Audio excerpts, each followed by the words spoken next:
ఈరోజు బైబిల్ అధ్యయనం కీర్తనల గ్రంథము 30వ అధ్యాయము 12 వచనాలు చదువుకుందాం.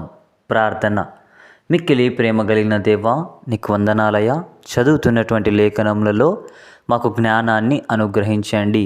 ఆమెన్. యెహోవా నా శత్రువులను నా విషయమై సంతోషింపనీయక నీవు నన్ను ఉద్ధరించియున్నావు. అందుకై నేను నిన్ను కొనియాడుచున్నాను.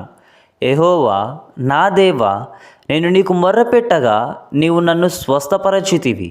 యెహోవా, పాతాళములో నుండి నా ప్రాణమును లేవదీసితివి. నేను గోతిలోనికి దిగకుండా నీవు నన్ను బ్రతికించితివి.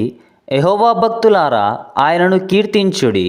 ఆయన పరిశుద్ధమైన జ్ఞాపకార్థ నామమును బట్టి ఆయనను స్తుతించుడి. ఆయన కోపము నిమిషం మాత్రము ఉండును, ఆయన దయ ఆయుష్కాలమంతయు నిలుచును. సాయంకాలమున ఏడ్పు వచ్చి రాత్రియుండినను ఉదయమున సంతోషము కలుగును. నేనెన్నడు కదలనని నా క్షేమకాలము అనుకొంటిని.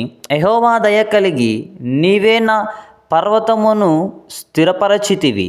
నీ ముఖమును నీవు దాచుకొనినప్పుడు నేను కలత చెంది తిని. యెహోవా, నీకే మొర్రపెట్టి తిని, నా ప్రభువును బతిమాలుకొంటిని. నేను గోతిలోనికి దిగిన ఎడల నా ప్రాణము వలన ఏమి లాభము? మన్ను నిన్ను స్తుతించునా? నీ సత్యమును గూర్చి అది వివరించునా?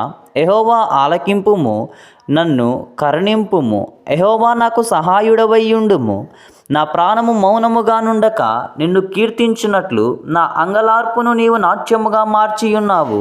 నీవు నా గోనెపట్టు విడిపించి సంతోష వస్త్రము నన్ను ధరింపచేసియున్నావు.